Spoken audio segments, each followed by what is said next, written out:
Hollywood's Immortals. Clark Gable. Clark Gable's career would last for 30 years. He would leave us with 67 motion pictures. Humphrey Bogart. Humphrey Bogart's career would last for 27 years. He would leave us with 80 motion pictures. Gary Cooper. Gary Cooper's career would last for 35 years. He would leave us with 92 motion pictures. James Dean, a new kind of star. His movie career would last for just 16 months. He would leave us with only 3 motion pictures.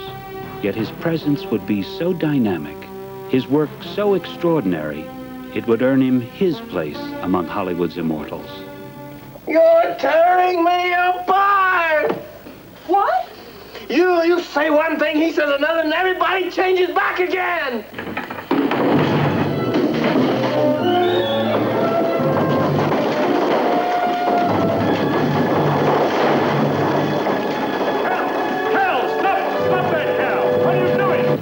I'm cute, too. Move. Is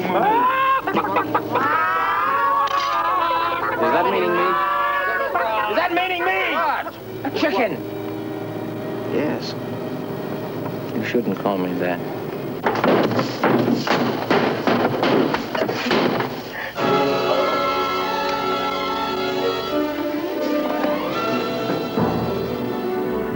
James Dean was a complex person on screen and off. He was an introvert. He was an exhibitionist, a loner, a charmer. He played the congas. He raced cars. He was polite.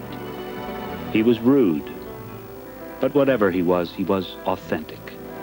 And millions of young people could identify with him. His friends remember the many facets of his personality. He had a provocative curiosity.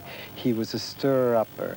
He wanted eventually to get underneath things. He wanted to see the black and dark side of life. It was the interesting underbelly of everything.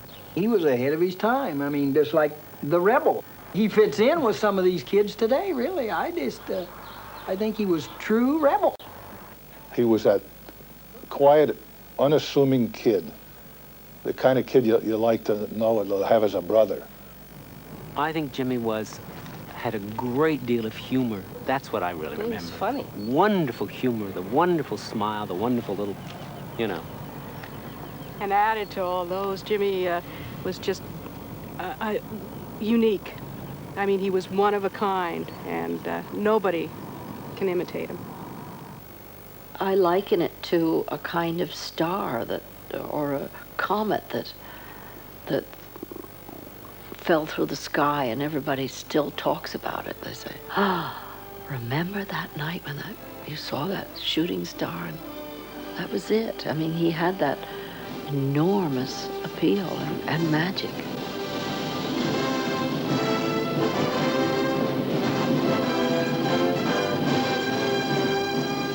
His would be the most spectacular but briefest career that Hollywood has ever known. Less than 2 weeks after completing his third motion picture, James Dean was dead. The victim of an automobile accident. He was 24 years old. Nothing since the death of Rudolph Valentino would equal the mass hysteria that followed. Despite the evidence of the photos and eyewitness accounts, his fans refused to believe that he was dead. They claimed that the funeral was a charade and that his grave was empty. When threats were made to dig up the coffin, local police guarded the cemetery for weeks. Rumors surfaced that Dean was alive, but so badly disfigured that he was hidden away at a private sanitarium. People were just beginning to discover this new phenomenon called James Dean. At the same time, they were being told that he was dead. It was something they didn't want to hear. His house in the San Fernando Valley and his apartment in New York were ransacked for souvenirs. A bed sheet that he had slept on, a glass that he had touched, anything that was part of him. When the grotesque wreckage of his Porsche was exhibited in public, Thousands of Dean worshippers came to see and touch it. But it wasn't enough. Slowly, they began to consume the car itself. Pieces of the soft aluminum were broken off and taken. Shards of glass were made into rings. Anything that could be turned into a sacred memento was. James Dean, the new promising actor, had now become James Dean, the new American Idol. No one ever captured the feelings of being young better than he did. The insecurities, the confusion, the loneliness. He expressed the anguish of growing up as no one had done before. If I had one day when I didn't have to be all confused and I didn't have to feel that I was ashamed of everything, if I felt that I belonged someplace, you know? James Dean was gone, but he wasn't forgotten. For 3 years following his death, letters addressed to Jimmy outnumbered the fan mail of any living Hollywood star. A further tribute was paid to James Dean when Tokyo businessman Seita Onishi erected a memorial near the crash site. The stainless steel monument reflects the actual site of James Dean's death.